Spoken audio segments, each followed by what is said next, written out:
Mm, Buenas noches con todos. Sean bienvenidos al segundo día de esta jornada de proyectos de Ingeniería y Ciencias Físicas, organizada por la Asociación de Estudiantes Peruanos de Ingeniería Física, AEPIF. El día de hoy tenemos el placer de tener como invitado a Jorge Álvaro Muñoz Laredo, un perfil que une la rigurosidad de la ciencia con la vanguardia tecnológica.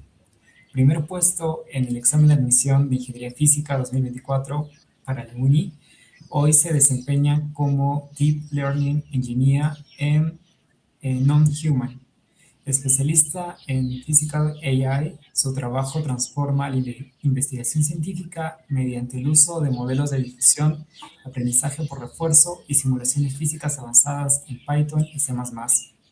Con una sólida base en matemática, computación, nuestro invitado lidera el desarrollo de agentes inteligentes que entienden y desafían las leyes del mundo físico.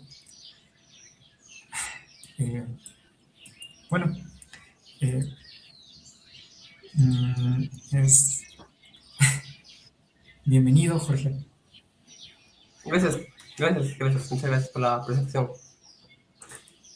Ok, entonces comenzamos. Se puede ver. Ok, muchas gracias. Claro, voy a presentar mi trabajo que desarrollé en el último ciclo académico que se tuvo acá en la uni, que básicamente es, pues, eso, resolver la ecuación de Schrödinger con Deep Learning. Así que empecemos. ¿Cuál es la estructura de esta exposición que voy a dar? Es la siguiente. En la primera parte voy a hablar sobre por qué hice este proyecto, en primer lugar, luego sobre el marco teórico.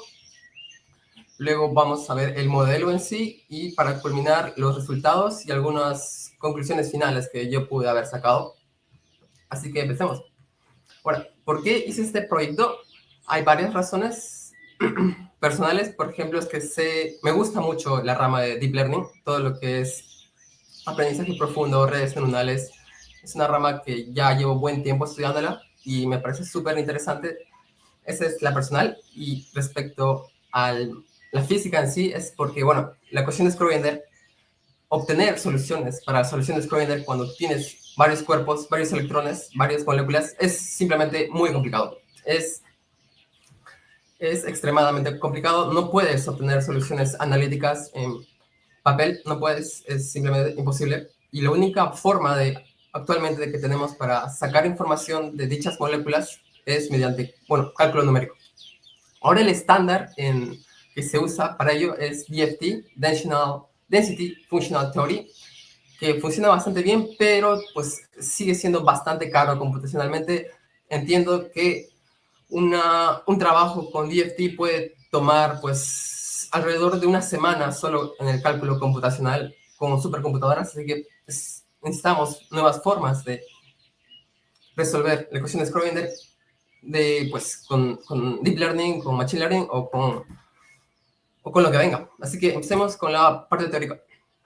Ahora, esta es la ecuación 1, es la ecuación de Schrödinger en sí. El principal protagonista de la ecuación de Schrödinger es la función de onda. Sí, en sí es una función compleja.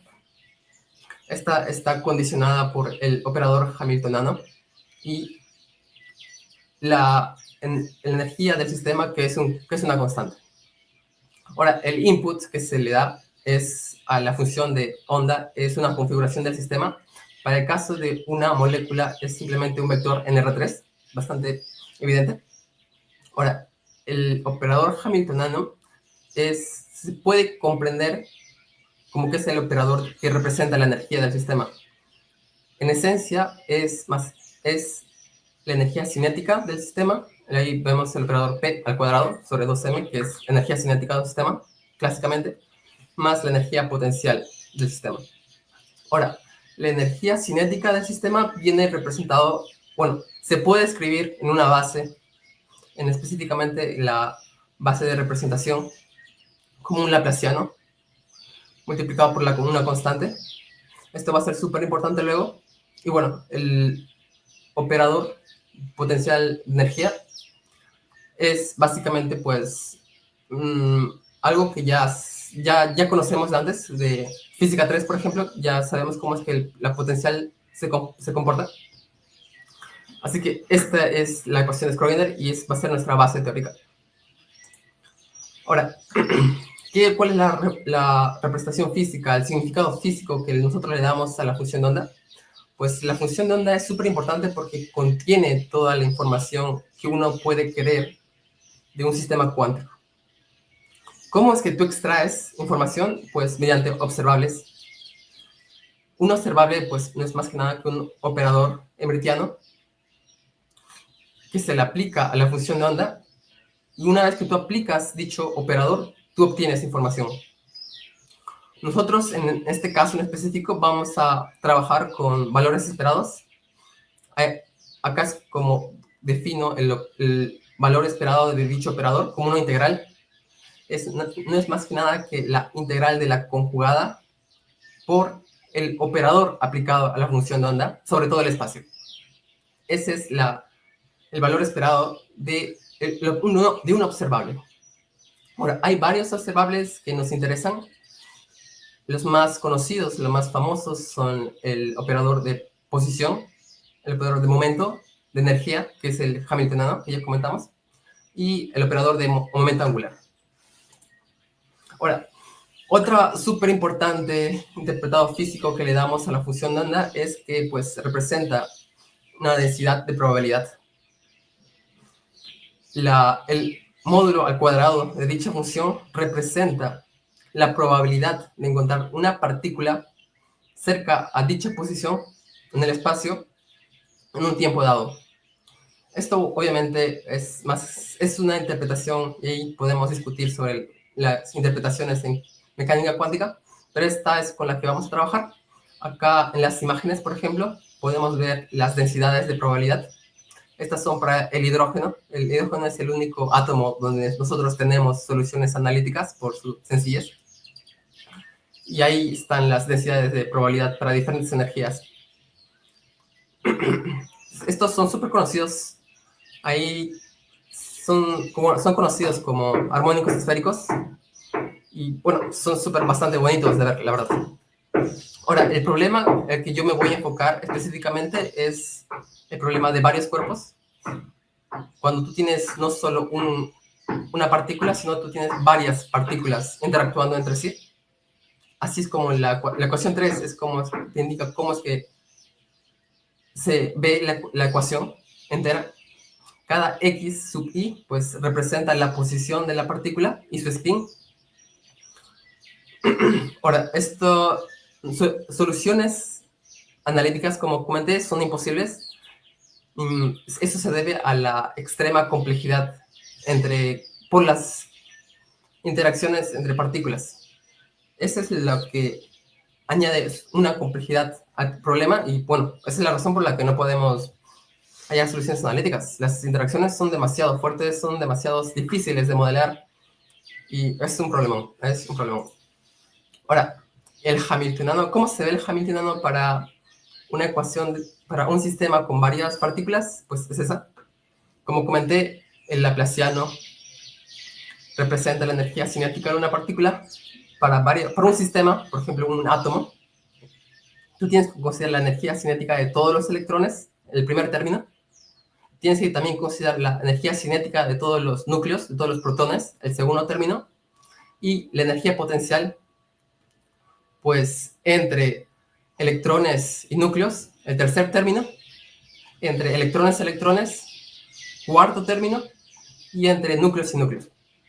Obviamente, no puedes trabajar con este hamiltoniano, es demasiado pesado. Hasta métodos numéricos sufrirían con este hamiltoniano entero. Simplemente es súper complicado modelar el movimiento de absolutamente todas las partículas y sus interacciones. Así que lo que vamos a hacer es aplicar una aproximación. En sí, la aproximación más conocida y que todo el mundo usa cuando se topa con estos tópicos es la Bohr-Oppenheimer Approximation, y se basa en el facto que los protones son mucho más pesados que los electrones, alrededor de 1000 veces más. Así que lo que vamos a hacer es considerar a los protones como puntos fijos en el espacio. Como son puntos fijos, ya no se pueden mover y su energía cinética se va a cero. Lo borramos completamente. Ahora, el potencial entre núcleos también ahora es una constante, así que ya no lo vamos a escribir, pues es simplemente una constante ya definida. Y con ello ya podemos trabajar con el Hamiltoniano, se vuelve mucho más trabajable. Ahora solo consideras pues, a los electrones y sus interacciones. Ahora, la siguiente condición que es súper importante es un resultado que viene de la estadística de Fermi-Dirac. Uno de los resultados que a nosotros nos importa de dicha estadística es que la función de onda tiene que ser antisimétrica. Esta es una condición súper importante porque ya te limita mucho a cómo es que la función de onda va a ser en el final. Si tú intercambias las posiciones de dos electrones, de dos partículas, pues la función de onda se tiene que volver negativo. La antisimetría, bastante conocida. Así que, obviamente, es súper complicado modelar esta asimetría si no tuvieras, pues, una función antisimétrica que tú ya conoces de antes. Así que lo que vamos a hacer es usar una determinante. Este determinante es súper famoso, se le conoce como Slater Determinant. Nosotros vamos a asumir que nuestra función de onda va a ser una determinante. Así que el problema ahora se centra en modelar los elementos de dicha determinante. Clásicamente, cada elemento en dicha determinante se le llama como un spin orbital, y ese spin orbital solo depende de un único output, de un único input, perdón. La función de onda entera depende de todas las partículas, pero los spin orbitals solo dependen de un único, lo que lo hace súper trabajable clásicamente. Ahora, hay otra condición que es súper importante. ¿Qué es lo que pasa cuando, por ejemplo, dos electrones ocupan el mismo, o tienen a ocupar la misma posición? Es que la energía potencial del sistema va a tender a infinito. Por la forma en cómo que está escrita, ahí se puede ver claramente que si dos partículas, si un electrón y otro electrón ocupan el mismo espacio, pues eso va a tender al infinito. Y eso es algo que no se quiere, obviamente. Obviamente se puede formalizarse de una forma que ya es bastante también conocida en la literatura. Esta condición o este problema se resume muy bien en lo que son los Kato-Kubs conditions, las condiciones de Kato-Kubs, que te dice que, bueno, la función de onda tiene que tener derivadas discontinuas en esos puntos donde las partículas tienden a sobreponerse.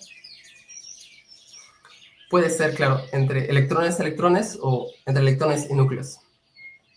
Ahora, ¿cómo solucionamos este problema? Obviamente, para mencionar que esa condición puede ser formalizada mediante ecuaciones. En esencia, pues hay dos ecuaciones que transmiten esta idea muy bien. Son dos ecuaciones que te dicen cómo es que la derivada se tiene que ver, cómo es que la derivada se tiene que comportar.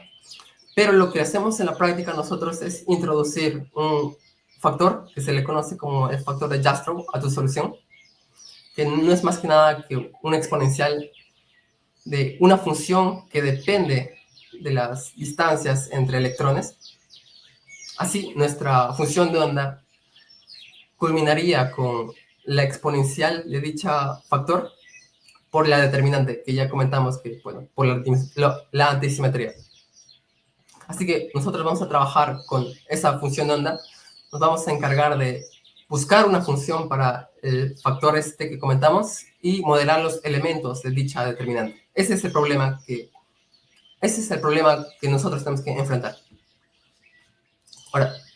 Ahora, ¿cómo es que vamos a usar Deep Learning para ello? Pues primero tenemos que comentar cómo es que tú resuelves problemas en Deep Learning clásicamente. Bueno, para hacerlo súper sencillo, lo que tú haces en dicha rama es que tú buscas modelar una función parametrizándola. Tu función va a depender de una gran cantidad de parámetros. Tu función va a querer modelar una función y, por ejemplo, que tiene inputs x. Así que lo primero que haces es escoger una arquitectura del modelo.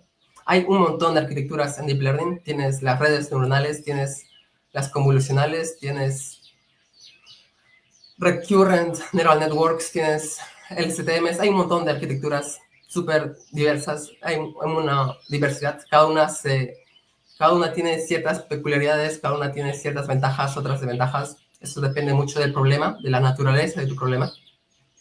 Así que escoges tu arquitectura, tu modelo va a estar parametrizado por varios parámetros θ. Y una vez que tienes ello, pues defines tu función de pérdida. La más muy bien conocida como la loss function. Esta función de pérdida te va a decir qué tan mal tu modelo lo está haciendo.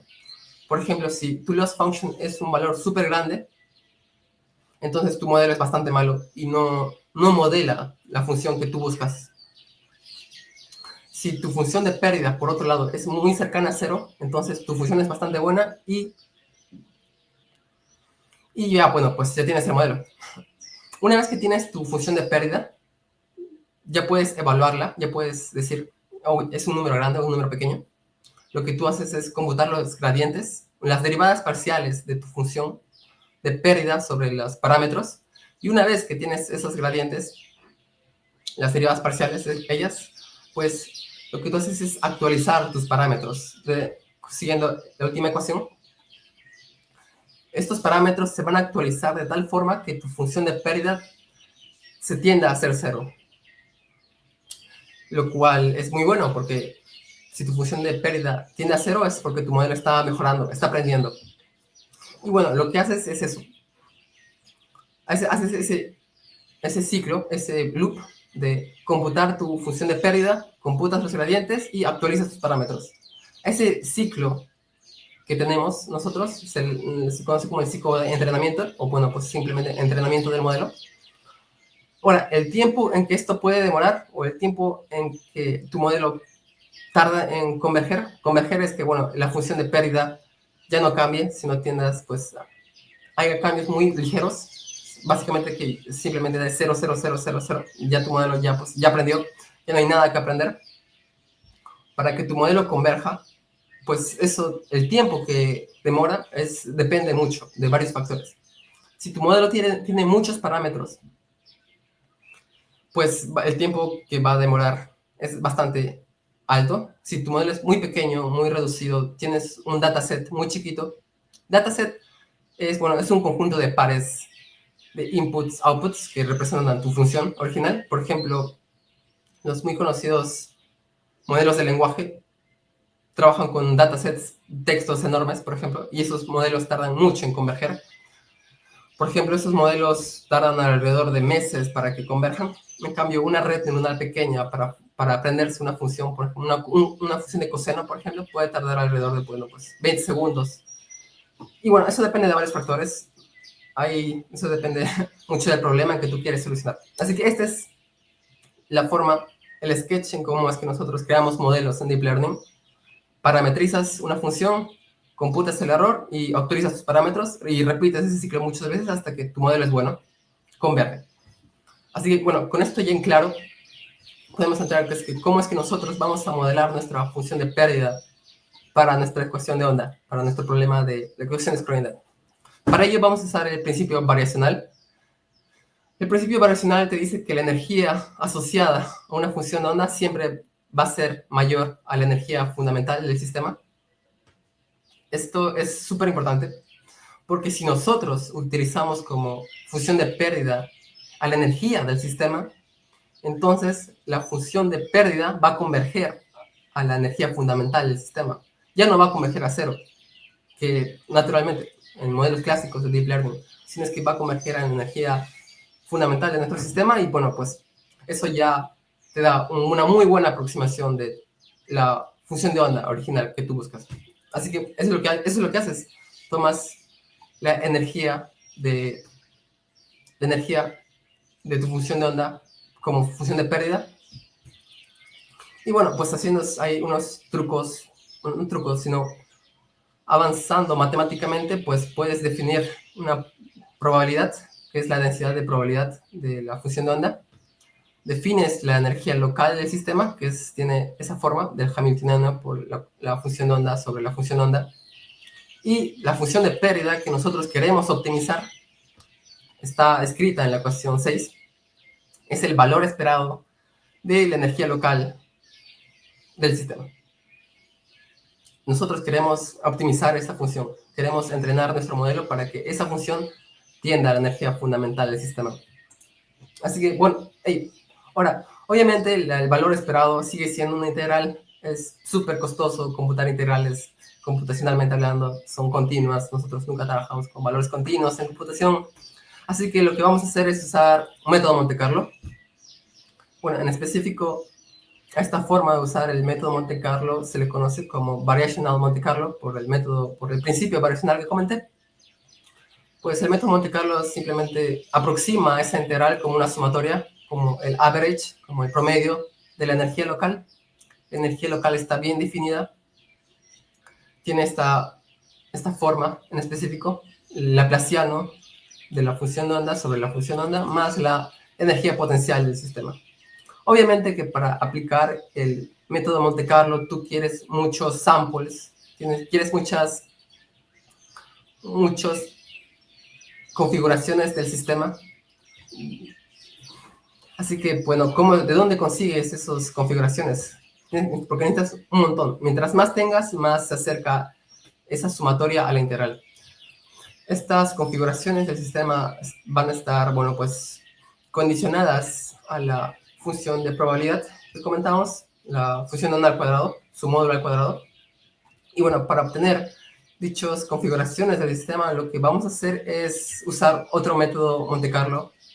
Bueno, en sí es un método Markov Monte Carlo, pero bueno, se le conoce como Metropolis-Hastings algorithm, el algoritmo de Metropolis-Hastings.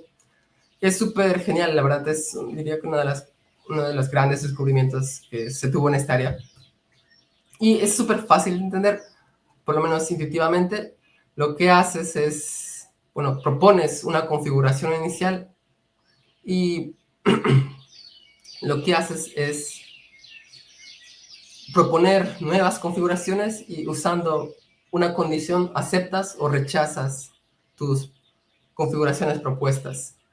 El camino o el recorrido de toda esa trayectoria de aceptar o rechazar en sí aproxima a la función de probabilidad que tú quieres para tu Monte Carlo. Es bastante bueno este algoritmo. De este modo ya nosotros no vamos a depender de una data externa, sino que nosotros podemos crear nuestra propia data para el modelo. Y así que pues, el modelo mejore. Y ahora, ¿cuál es esta condición de aceptar o rechazar? Es súper sencilla. Lo que haces es proponer una configuración del sistema arbitraria, un número aleatorio por ejemplo, propones otra simplemente sumándole un número aleatorio a tu configuración inicial y computas la cantidad A, que es el mínimo entre 1 y ese coeficiente que se ve. Una vez que ya tienes el valor A, generas otro número de una distribución uniforme y si ese número es menor que el valor de A, entonces aceptas. De otro modo, pues rechazas esa configuración propuesta y repites ese ciclo varias veces. Repitiendo este ciclo una cantidad adecuada de veces, ya tienes una cadena suficientemente larga para aproximar el método, el Monte Carlo que comentamos. Así que ya con ello ya podrías computar la función de pérdida y actualizar tus parámetros. Y con ello ya podemos pasar al modelo en sí. Ahora, la arquitectura del modelo está basada en la arquitectura Transformers. La arquitectura Transformers es la arquitectura más famosa, más utilizada en Deep Learning. Todos los modelos estado del arte, todos los modelos competitivos en el mercado actualmente usan esta arquitectura como base. No hay ningún modelo que no utilice dicha arquitectura. Hay varias razones, porque esta arquitectura es extremadamente buena y eficiente. Bueno, nosotros vamos a usarla porque un paper menciona que si usas esta arquitectura para este problema de ecuación de Schrödinger, bueno, supera otros métodos tradicionales. Así que es lo que hice, usar dicha arquitectura que es súper competitiva. Ahora, ¿cómo está compuesta esta arquitectura de Transformers? Que es súper usada, por ejemplo, en NLP, Natural Language Processing, modelos de lenguaje, modelos de visión, todo modelo lo usa. Está constituida básicamente por bloques. Cada bloque tiene una operación llamada self-addition. No voy a entrar mucho en detalles en esa operación, pero básicamente lo que hace es obtener información entre las interacciones de los elementos del sistema. Por ejemplo, entre electrones, qué tanto influye un electrón en otro electrón. Es súper competitivo y eficiente esta operación. No es más que nada un producto punto, pero bueno, la forma en como lo propones es diferente. El otro elemento súper importante en un bloque Transformers es una red neuronal clásica. Es un MLP, Multilayer Perceptron. Es una red neuronal que, bueno, es súper flexible y en sí diría que es el estándar para redes neuronales. De todas las redes neuronales, de todos los tipos que existen, la MLP son los más usados porque son súper flexibles. Encajan casi en todas situaciones y te dan una buena eficiencia. Así que, ¿cómo vamos a promover nuestro modelo en sí? Pues como comentamos, nuestro modelo no es más que nada que una exponencial del Jastrow factor por las determinantes. Lo que haces en la práctica es que tú no usas solo una determinante, sino usas una sumatoria de varios determinantes. ¿Por qué usar varias sumatorias, varias determinantes en vez de uno? Bueno, porque el modelo va a ser más flexible, va a ser más capaz, va a tener más parámetros para intentar modelar la función de onda. Es lo que se hace mucho en Deep Learning. Si tú tienes más parámetros, tu modelo es mejor. Es un resultado bastante clásico. Y es la razón porque, bueno, los modelos competitivos de lenguaje tienen una cantidad absurda de parámetros, trillones de parámetros, billones de parámetros. Así que mientras más parámetros, mejor. El Jastrow factor va a tener la siguiente forma. Como comentamos, era más que nada una función de las distancias entre electrones. Va a tener parámetros libres. Por ejemplo, acá hay un alfa par, alfa anti. Esos son parámetros que el modelo va a aprender. Son inicializados en números cercanos al 1 y el modelo tiene toda la libertad para actualizarlos como él crea conveniente. Usando, bueno, hay un algoritmo clásico de Deep Learning que no voy a contar porque es súper complicado. Bueno, no tanto. Pero bueno, esta es la arquitectura del modelo. Como comentamos, es un transformer. Obviamente los inputs van a ser diferentes de modelos de lenguaje. Entonces nosotros les vamos a dar las posiciones entre electrones y núcleos. Esos van a entrar directamente al transformer. Las distancias entre electrones y electrones van a ir directamente al Jastrow factor. Y también va a haber un envelope. El envelope no es más que nada que una matriz de exponenciales decrecientes. Esto le dice al modelo que la probabilidad de encontrar una partícula muy lejana al origen de tu átomo va a ser 0. Por eso son exponenciales decrecientes. El transformer lo que va a votar en sí es las matrices a las que nosotros le vamos a tomar la determinante. Estos se van a ser las matrices van a ser multiplicadas por otra matriz, la matriz de envelope, y a dicha multiplicación le vamos a aplicar la operación determinante. Con ello ya podríamos hacer la sumatoria de determinantes y multiplicarlos por el Jastrow factor, que sería finalmente nuestro modelo. Así que ahora, ¿cómo es que haces todo esto? Bueno, obviamente Hay una librería súper conocida en Deep Learning, se llama Torch. Es el estándar que actualmente se usa para todos los modelos de Deep Learning. Es una librería de Python que usa la GPU, que tiene esa capacidad de usar la GPU de una forma súper eficiente. La tecnología en cómo usa la GPU se llama CUDA, también es súper conocida.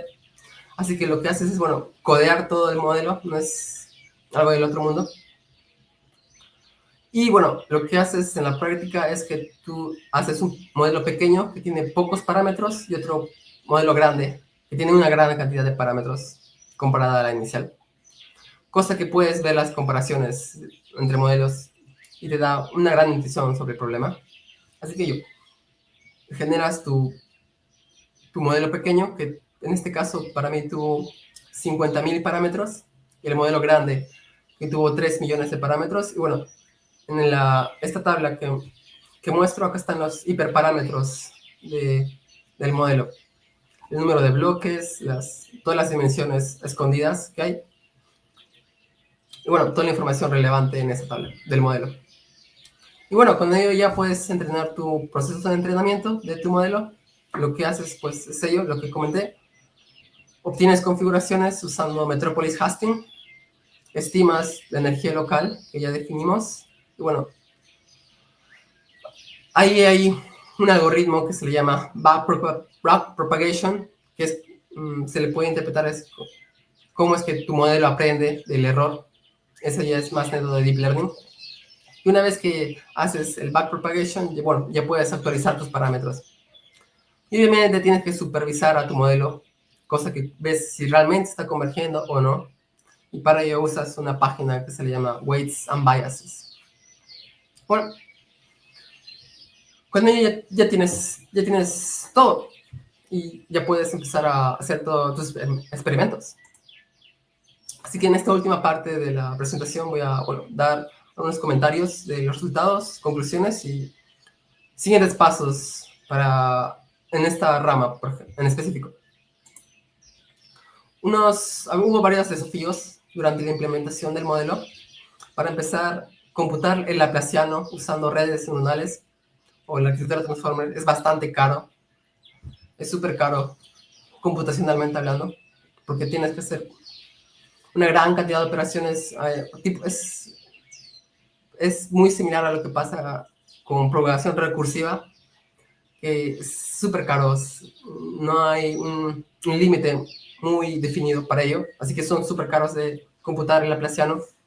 Obviamente, en la literatura ya te encuentras con un paper que te dice cómo es computar el laplaciano eficazmente. No voy a hablar sobre ello porque es algo técnico, pero usas una variación de los algoritmos clásicos.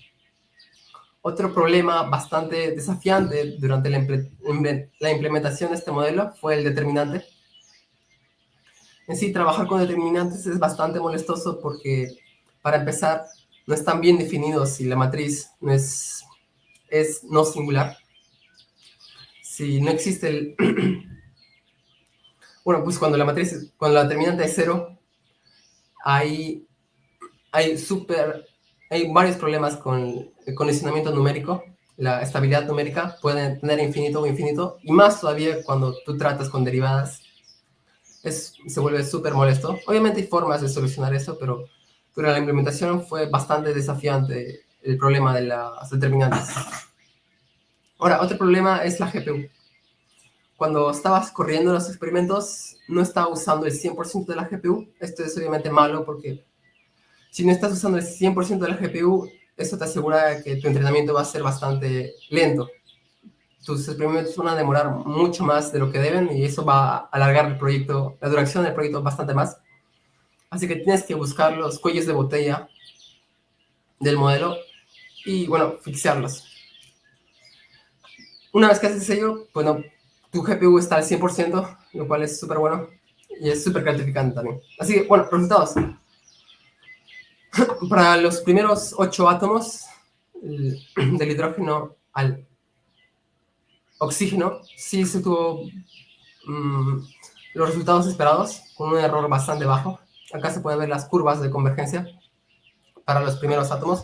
Para el átomo de oxígeno en específico, Bueno, pues no se puede observar que converge. Esto es de esperarse porque el espacio donde vive el átomo de oxígeno, bueno, es 8 por 3, 24 dimensiones.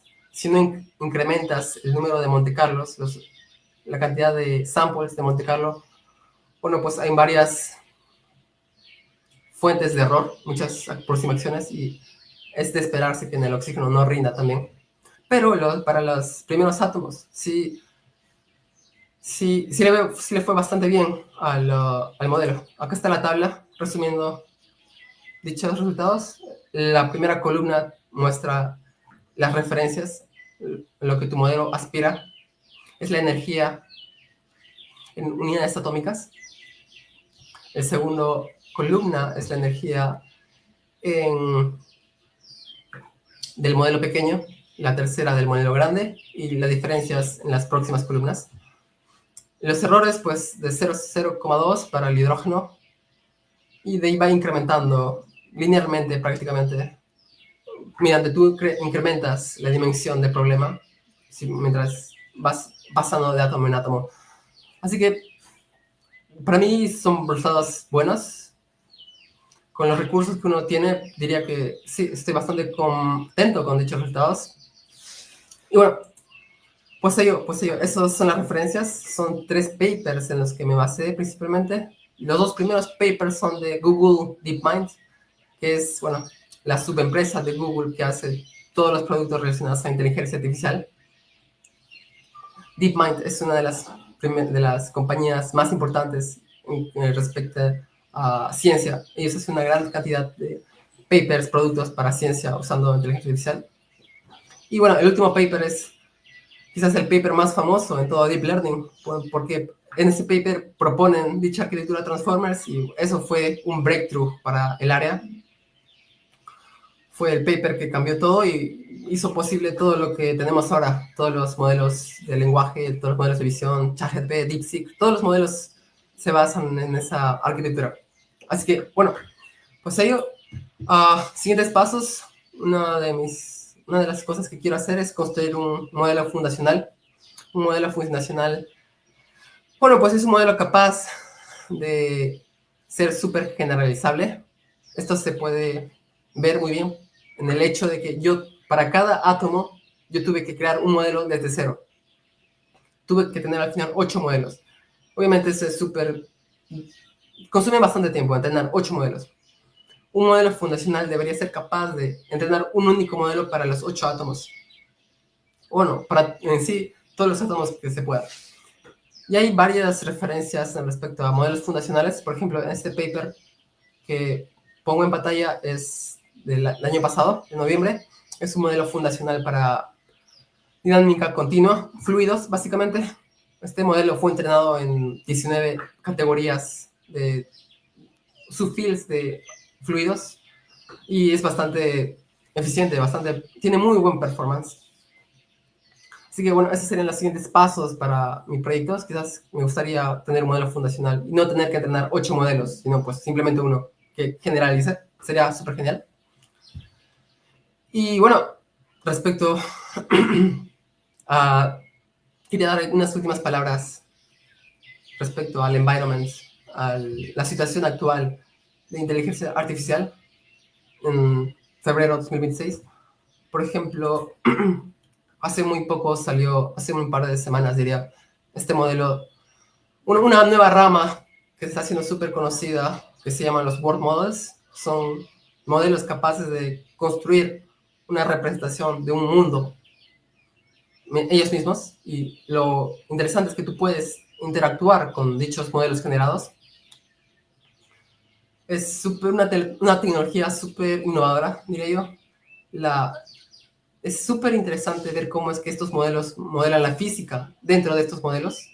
Por ejemplo, hay un modelo donde puedes modelar las olas y tú puedes interactuar con dichas olas y preguntarse cómo es que un modelo es capaz de generar un modelo entero con tanto fluido, con tanta física, pues es una buena pregunta. Obviamente esos modelos ya están bien, tienen una literatura extensa, son muy complicados de entender, pero es una arquitectura, es una tecnología súper innovadora Y lo menciono porque, bueno, actualmente en Non-Human, una startup de la PUC, estamos intentando usar dichos world models para robótica.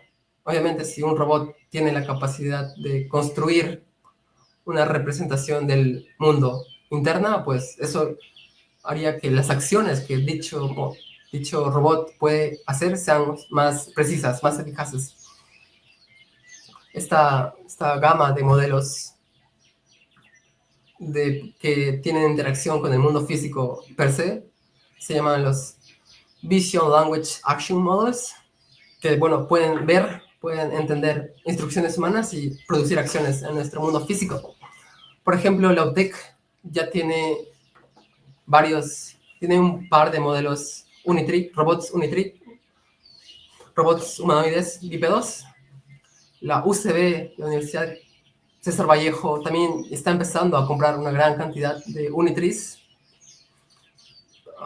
Están intentando construir un laboratorio de Physical AI, que es toda esta rama de inteligencia artificial que busca traer los modelos al mundo físico. Los del UCB están intentando construir un laboratorio grande con un buen presupuesto. Y bueno, también ahí en la PUC hay varios brazos robóticos donde, bueno, se pueden hacer muchos experimentos con dichos robots. Y obviamente los outputs comerciales, los modelos de negocio que se pueden sacar con los modelos y, bueno, todo el beneficio que la humanidad le puede sacar a dichos robots es bastante grande. Así que, bueno, pues eso sería todo. Estamos bastante emocionados por el futuro. Y, bueno, eso sería todo. Muchas gracias. Quería agradecer a la Facultad de Ciencias de acá de la UNI, a la Escuela de Computer Science, que me brindó una GPU, en específico una NVIDIA GeForce RTX 4080 Super, que hizo capaz el entrenamiento de todos los modelos y todas las pruebas que hice en el desarrollo de este proyecto. Así que, bueno, eso sería todo. Moisés. Muchas gracias, Jorge Muñoz, por haber estado presente el día de hoy.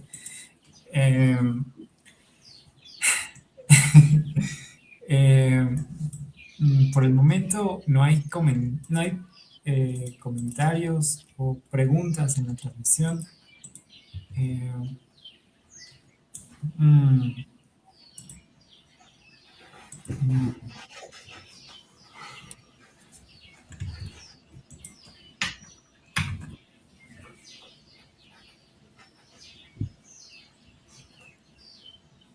ah, ok, bueno, ha sido un tema, al menos en el fundamento teórico que utilizaste para eh, eh, ah, eh, la situación que querías aplicar el Deep Learning eh, fue bastante, digamos, eh, complicada, pero claro, ok. eh, ¿Te refieres que fue muy pesado, muy denso? un poco, creo, Sí, pero sí, sí he recibido varios comentarios diciéndome lo mismo, que, bueno, sí es un tema bastante denso, hay varios algoritmos, hay un montón de conceptos que tienes que manejar para ello. Así que, bueno, sí es bastante comprensible.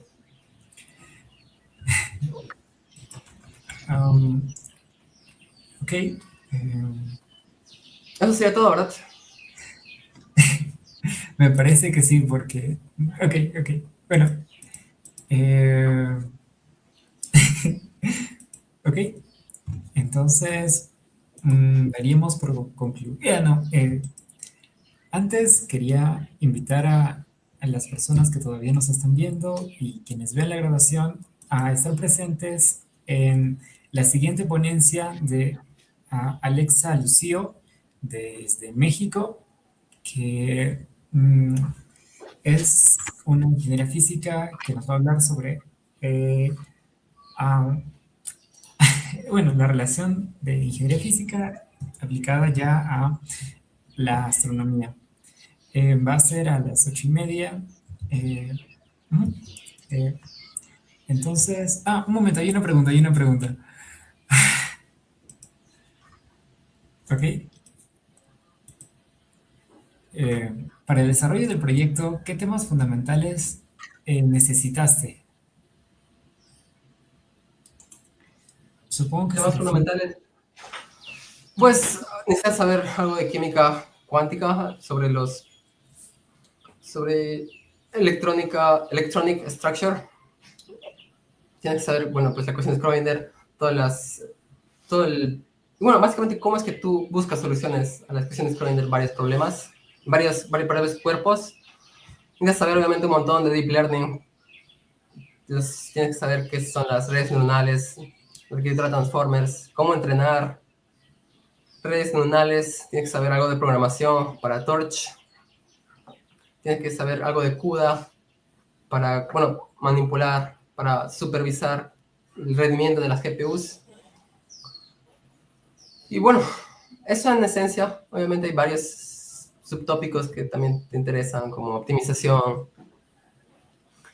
para hacerlo más eficiente, pero en esencia pues necesitas deep learning, los fundamentals y algo de, bueno, de la cuestión de Schrödinger y cómo es que tú buscas soluciones a la función onda. Eso sería todo. Ok, muchas gracias, Jorge.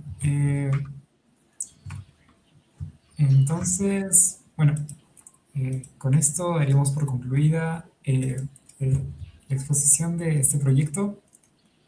No se olviden que dentro de una hora y algo más estaremos presentando otro proyecto más.